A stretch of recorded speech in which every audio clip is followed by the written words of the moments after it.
중국의 춘추전국 시대 때 여러구라는 사람이 있었대요. 이분이 천서라는 책을 썼는데요. 천서에 이런 얘기가 한 가지 나옵니다. 옛날 중국의 기나라에 쓸데없는 걱정을 하는 사람이 있었답니다. 이 사람이요, 어느 날 식음을 정패하고 누웠대요. 왜 그랬겠어요? 또 뭔가 이제 쓸데없는 걱정이 이제 생긴 거겠죠.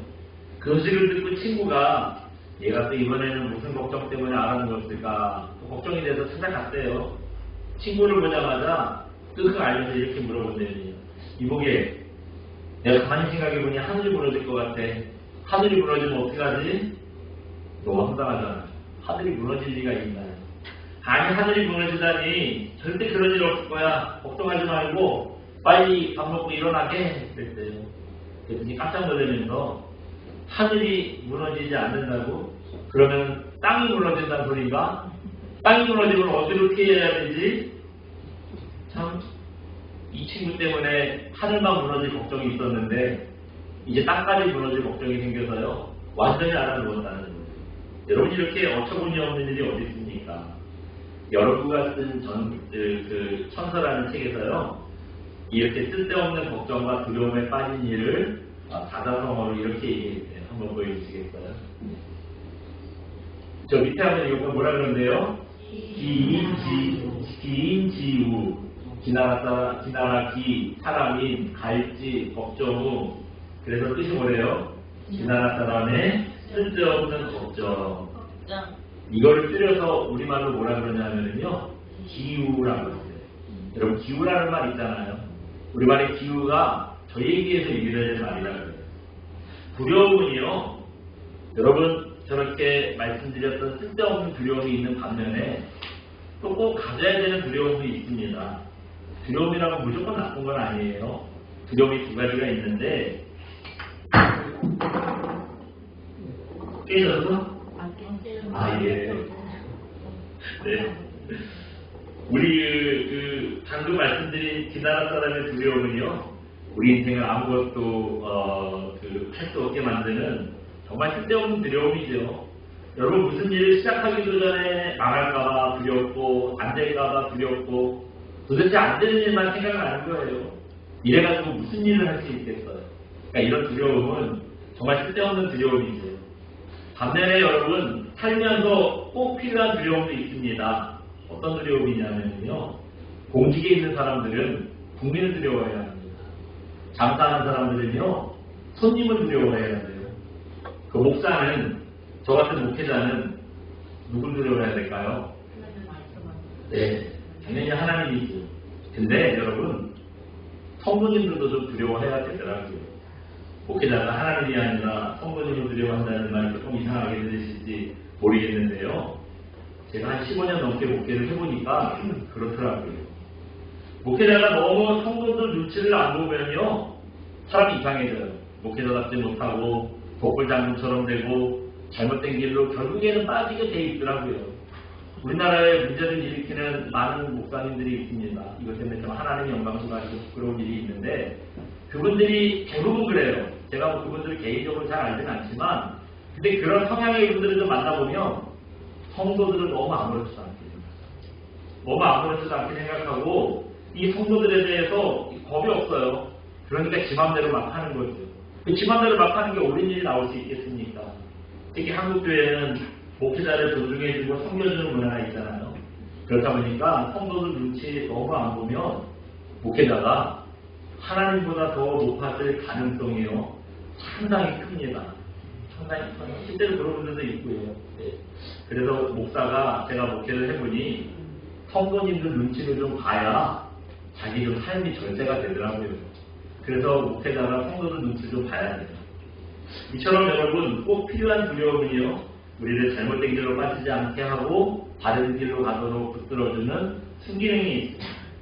근데 우리가 사람을 두려워하는 것보다 더 두려워해야 될 분이 있죠. 네, 이게 하나님 얘기가 나오는 거예요. 바로 하나님이십니다. 우리는 하나님 두려워해야 합니다.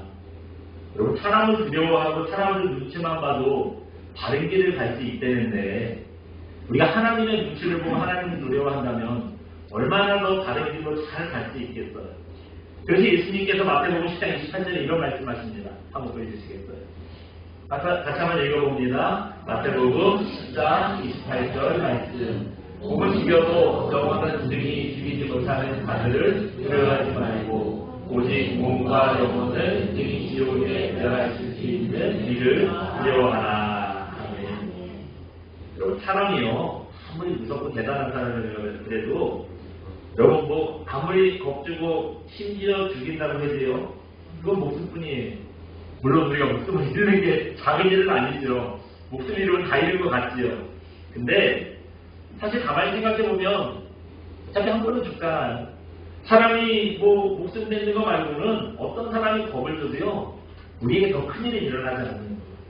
근데 여러분, 하나님은 어떤 분이시라고 합니까? 우리의 목숨뿐만 아니라 우리의 영혼까지도 멸하실 수 있는 분이다. 이렇게 말씀하셨어요. 그래서 우리가 하나님을 두려워해야 하는 거예요. 이걸 성경에서 어떤 표현이라고 하죠? 경외라는 말을 씁니다. 그러니까 경외한다는 건 두려워한다는 뜻이에요. 오늘은 2023년 마지막 주일 예배입니다. 이제 내일부터 우리가 2024년 새해를 맞이하게 되죠.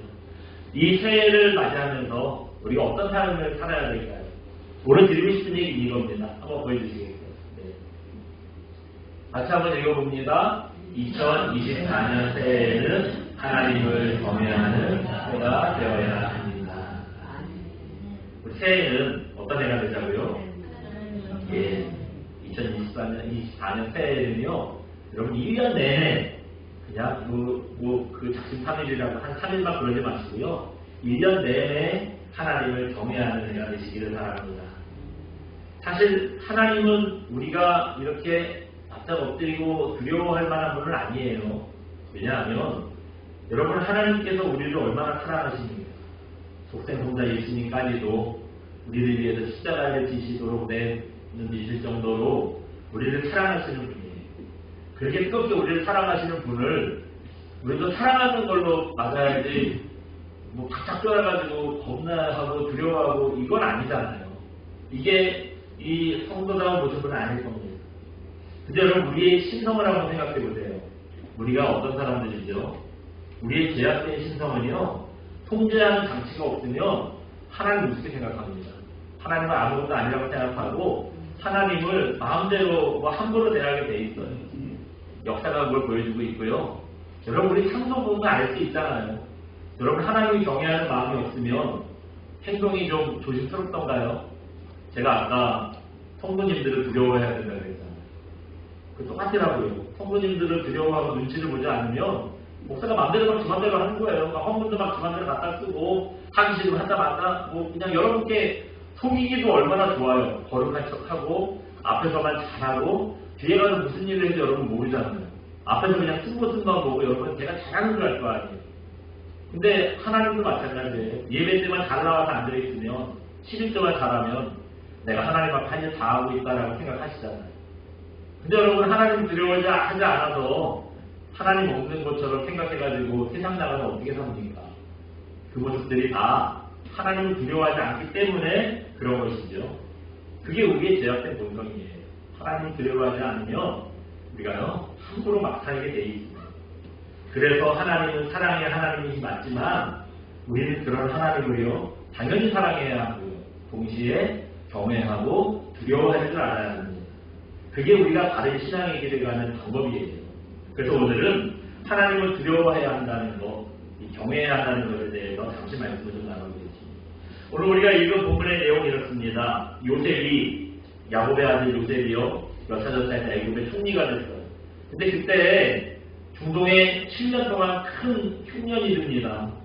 안 그래도 더워서 온 사막이 되고 이런 황량한 그 땅에서 7년이나 흉년이 들었으니 어떻게 해요? 그래서 이 야곱의 가족들이요, 요셉이 총리를 잇는 애국으로 피신을 가요. 그리고 이제 식구들이 잘 살았는데 요셉이 나이가 많아서 죽습니다. 그리고 이제 애국에도요, 세상이 바뀌었어요. 새로운 왕조가 들어선 거예요. 정확한 기록은 아니지만 학자들 얘기가 애굽의 힉소스 왕조라는 그 왕조가 있을 때 요셉이 애굽의 총리를 했었는데 힉소스 왕조가 끝나고요, 투트모스 왕조라는 새로운 왕조가 들어선다는 거예요. 그렇다 보니 요셉의 집안이 권력자의 집안에서요, 하루아침에 노예 집안으로 전락을 하는 거예요. 그렇게 400년이 지났습니다. 그 사이에 이스라엘의 인구가 엄청 늘어났대요. 어느 정도로 늘어났느냐? 노예로 핍박받다가 반란이라도 일으키는 건 아닌지 애국 사람들이 두려워할 정도로 사람들이 엄청나게 늘어났다는 거예요. 그래서 바로왕이요, 특단의 조치를 내립니다. 오늘 본문이에요. 무슨 조치를 내렸죠? 딸이 태어나면 살려주고 아들이 태어나면 엄마 몰래 조용히 죽여라. 산파들을 불러가지고 이 명령을 내린 거예요. 그래서 이제 근데 여러분, 그 애들이 간단하게 금방 태어난 그 핏덩이를 여러분 어떻게 죽여요? 그래서 이 산파들이요, 남자애가 태어났는데도 안 죽이는 거예요. 근데 뭐 이런 일이 들통이 안 나겠어요? 꼭 들통이 납니다. 바로왕 앞에 불려가서 왜 사내 애들이 살려줬냐 추궁을 해요. 산파들이 뭐라 그랬을까요? 고지것대로 나는 장난에게 못 죽인다고 어떻게 죽이냐고 뭐 그렇게 얘기했을까요? 차마 그렇게 얘기를 못하고 이렇게 얘기했대요. 이스라엘 여자들이 너무 건강해가지고 애를 쑥쑥 잘 낳는다는 거예요. 그래가지고 애기 나올 것 같다고 연락받고 팍 뛰어가보면 이미 낳대는 거예요. 그래가지고 죽일 기회를 놓쳤다는 거예요. 이렇게 얘기를 합니다. 이 말이 믿기진 않았는데 하나님 눈대로요, 그냥 얼른 뚝딱 넘어갔나 봐요. 그래서 이스라엘 백성들이 번성하고 매우 강해졌다 하는 게 우리가 방금 읽은 본문의 얘기입니다. 근데 오늘 본문을 보시면 이스라엘의 산파 시브라가 부하라는 사람이, 여러분 생각해 보세요. 도대체 무슨 배짱으로 이 사내 아이가 태어나면 죽이라는 왕의 명령을 이거 거역했을까요? 네. 어떻게 이렇게 할 수 있을까요? 왜 그랬냐면요, 이 사람들이 애국심 때문에 그런 게 아니에요. 바로 이 이유 때문입니다. 한번 보여주세요. 같이 읽어봅니다. 산파들이 사내 아기를 살려준 이유, 바로왕보다 하나님을 더 두려워했기 때문입니다. 바로 이 이유 때문입니다. 참고적으로 잠깐 말씀드려보면 여기 바로 왕보다 그 말이 아니라 바로 왕, 이게 사실은 좀 맞는 말은 아닌데 바로는 애굽의 왕을 지칭하는 호칭입니다. 성경에 보면 애굽에 대해서 나오는데 다 바로 왕이에요. 무조건 바로 왕이에요. 그래서 바로 왕이 그럼 몇 년부터 얼마나 오래 살았냐가 아니라 바로라는 직함이, 바로는 직함이에요. 사람 이름이 아니라 직함이고요. 그 애굽에서 왕을 얘기하는 얘기입니다. 그래서 그 성경에는 바로 왕이라고 이렇게 표현을 했는데 그 세상 역사에서 파라오라고 얘기 들어보셨잖아요. 그 바로가 파라오랑 같은 얘기예요. 그래서 그 바로 왕보다 누구를 두려워했대요? 하나님을 더 두려워했기 때문에 그랬다는 거예요. 우리 오늘 본문 17절 한번 읽어봅니다. 같이 읽어봅니다. 시작. 그러나 산파들이 하나님을 두려워하여 어기고 남자아기들을 살린지라. 산파들이 왕을 두려워했대요? 하나님을 두려워했대요? 그래요. 왕이 문제가 아니에요. 애기들 죽이는 거, 생명은 하나님께 있는데 그 애기들 죽여버리면 하나님께서 기뻐하시겠어요? 하나님을 두려워하는 마음이 있다 보니까 하나님께서 싫어하시는 일을 하면 어떻게 되겠어요? 이 하나님을 두려워해서 도저히 애기들을 죽일 수 없었다는 거예요. 여러분, 세상을 살 때 우리도 두려운 일들이 많죠. 여러분, 뭘 두려워하세요? 사람들의 눈을 두려워하시나요? 하나님의 눈을 두려워하시나요? 우리가 이번에 겪은 코로나의 시대가 우리 신앙을 돌아보기 위한 아주 중요한 기회였던 것 같아요. 여러분, 코로나 때 어떠셨어요? TV에서도 뭐 많은 사람들 모이면 안 된다 그랬잖아요. 그래서 광고를 얼마나 합니까? 그러면서 꼭 집어서 얘기하는 데가 어디였죠? 교회였어요. 전에는 어쩌다 한번 가고 성당도 사실은 뭐 잘 안 가고, 근데 교회는 사람들이 또 열심히 가잖아요. 매주 가요. 그러니까 교회가 사람들 많아지는 특징이에요. 토요일만 되면은요, 방송에서도 교회 가지 말라고 얼마나 얘기가 나와요. 그 고양시에서는 하드시는 아직 그런 게 다 없더라고요. 고양시에서는 제가 못한 걸 알아요. 그래서요, 토요일만 되면 저한테 문자가 와요. 교회에서 예배 드리지 말라고, 집합금지라고. 토요일만 되면 교보만 들고 있는데 꼭 문자가 와. 얼마나 부담스러운지 몰라요. 네, 늘 와요. 그때 여러분, 교회 오다가 여러분 누구 만나면 여러분 어떠셨어요? 어디가? 그러고 교회가 이 말 당당하게 못하셨잖아요. 어떤 분들은 그러시더라고요. 성경책 들고 있는 것도 눈치가 보여가지고 내 가방에 넣고 왔다고 뭐 그런 얘기를 많이 하시더라고요. 그때 우리가 솔직히 하나님 눈치를 봤습니까? 사람들 눈치를 봤습니까? 네. 뭐 그뿐인가요? 하나님의 영광이 가려지는 것보다 내 체면 꾸겨지는 게 더 두렵고요. 또 하나님의 유익을 위한 것보다 내가 손해보는 게 더 두렵고요. 정말 세상을 살다 보면 하나님이 문제가 아니죠. 내 이익, 내 체면, 내 안위 이거 무너지는 거를 정말 세상을 다 잃은 것처럼 우리가 두려워하지 않았습니다. 근데 오늘 본문에 보시면 이 산파들 시브라와 불안하는 사람들은 그렇지 않았습니다. 바로 왕이요. 그 왕의 명령을 그 전달을 할 때 여러분 어떻게 이걸 전달하겠어요? 보통 왕 같으면 신하한테 명령을 해가지고 신하가 이스라엘 산파들 모여라 해가지고 왕의 명령입니다. 그래가지고 얘기할 거 아니에요. 근데 여기 특별했어요. 우리 15절 한번 읽어볼까요? 같이 봅니다. 15절입니다. 시작. 애굽왕이 히브리 산파 시브라라는 사람과 부하라는 사람에게 말하여 이렇게 얘기를 했어요. 지금 부하와 시브라에게 사람을 시켜서 명령을 전달했나요? 왕이 직접 산파들을 불러서 얘기했나요? 왕이 직접 불렀어요. 예. 산파들을 불러놓고 면전에서요 왕이 직접 내린 명령이에요. 당시 이스라엘 사람들은 다 노예였습니다. 그러니까 이스라엘 사람들이 다 노예였다는 말은 오늘 본문에 나오는 시브라와 부하라는 산파도 노예라는 얘기죠. 노예가 왕의 면전에 불려간 거예요. 이거 뭐 왕이라는 존재가 오다가다 만날 수 있는 그런 분들은 아니잖아요. 이게 보통 일이 아닌 거예요. 감히 그 자리에서는요, 뭐 얼굴 못 드는 거 말할 것도 없고요. 숨도 크게 못 쉴 만한 상황입니다. 근데 그렇게 무서운 왕보다 누구를 더 두려워했다 그래요? 하나님을 더 두려워했다는 거예요. 그래서 감히 아이들을 죽일 수 없었다는 겁니다. 남아프리카의 어느 유명한 전쟁인가 해해가 돼서요. 이런 그 점괘를 내놨대요. 뭐라 그랬냐면 내가 점을 보니 올해는 큰 기근이 될 거다 이런 얘기를 했어요. 근데 이게 그냥 그 지역이 딱 커진 거예요. 그 사람이 워낙에 유명한 사람이라 그게 뭐 지역에 다 커졌다는 겁니다. 근데 사실 비도 제때 잘 오고요. 심어놓은 곡식들도 지금 잘 자라고 있었대요. 전혀 기근이 들 징조가 없는 거예요. 근데 점쟁이가 이런 말을 하고 났더니 사람들이 흔들리는 겁니다. 기근이 든데 이제 비가 안 올 거래. 우리 여기다 굶어 죽는 거 아니야? 해가지고요. 사람들이 하나둘씩 고향을 떠나기 시작해요. 다 도시로 도망을 갔습니다. 곡식은 농부의 발소리를 듣고 자란다면서요. 그런 말이 있잖아요. 그러니까 그 말이 그만큼 농부들이 부지런히 곡식을 돌봐줘야 잘 큰다는 얘기잖아요. 근데 곡식을 돌봐주는 농부들이 떠났으니 어떻게 됐겠어요? 멀쩡하던 곡식들이요. 시들시들 말라버리고 결국에는 그의 농사 망쳤대요. 망쳤다는 겁니다. 그래서 원래는 전혀 그 기근이 든 상황이 아닌데 결국 점쟁이 말대로 됐지요. 결국에는 기근이 들고 말았다는 거예요. 여러분 이게 그냥 하는 얘기가 아니라 1946년에요. 남아프리카 공화국에 실제로 있었던 일입니다. 실제로 이런 일이 있었다는 거예요. 이렇게 세상의 두려움은 여러분 우리는 아무것도 못하게 만듭니다. 결국 우리 인생을 망쳐버리게 만드는 거예요. 근데 하나님을 향한 두려움은 그렇지 않습니다. 하나님을 향한 두려움은요. 오히려 우리 삶을 풍성하게 하고 하나님의 뜻을 이루게 한다는 거예요. 오늘 본문도 보시면 우리가 그걸 알 수 있죠.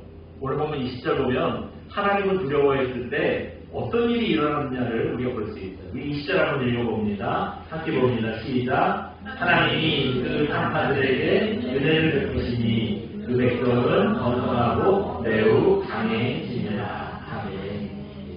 어떻게 됐대요?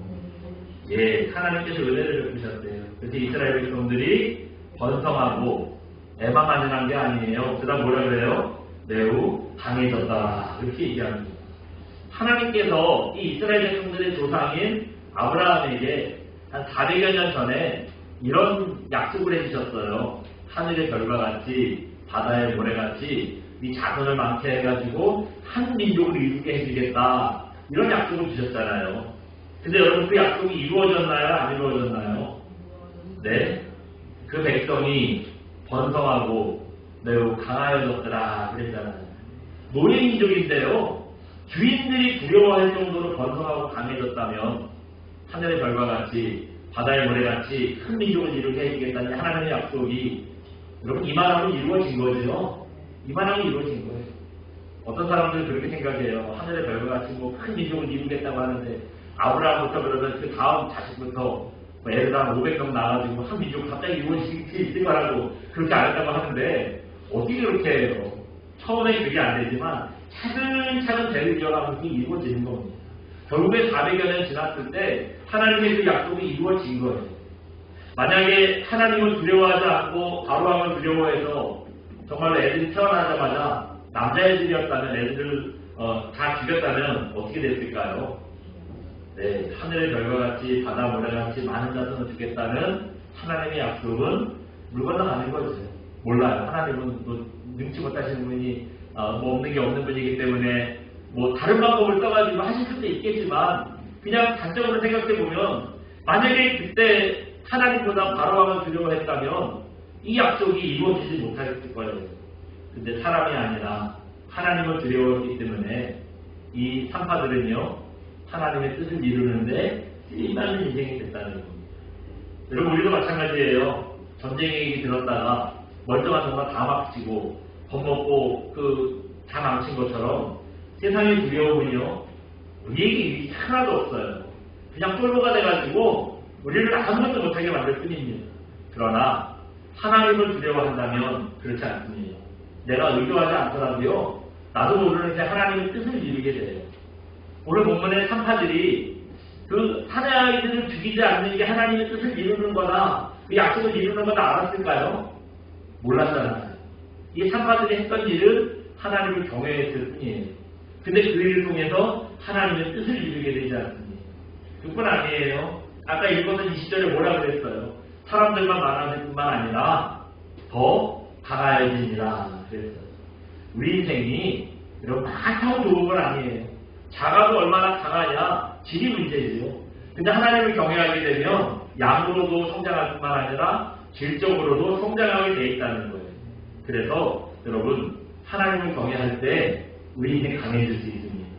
우리 내가 스스로 강해지려고 뭐 이것도 하고 저것도 하고 노력하는데 여러분 진짜 중요한 건 하나님을 경외하는 마음이 먼저 세워지는 거예요. 그럴 때 우리 인생 강해질 수 있습니다. 그렇기 때문에 우리 새롭게 시작되는 2024년 새해에는 여러분 꼭 하나님을 경외하는 해가 되시기 바랍니다.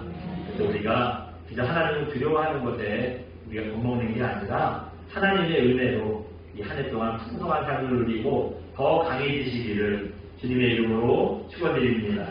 우리 시간 함께 찬양하고 기도하겠습니다. 나는 아무것도 아닙니다. 함께 찬양하고 기도하겠습니다.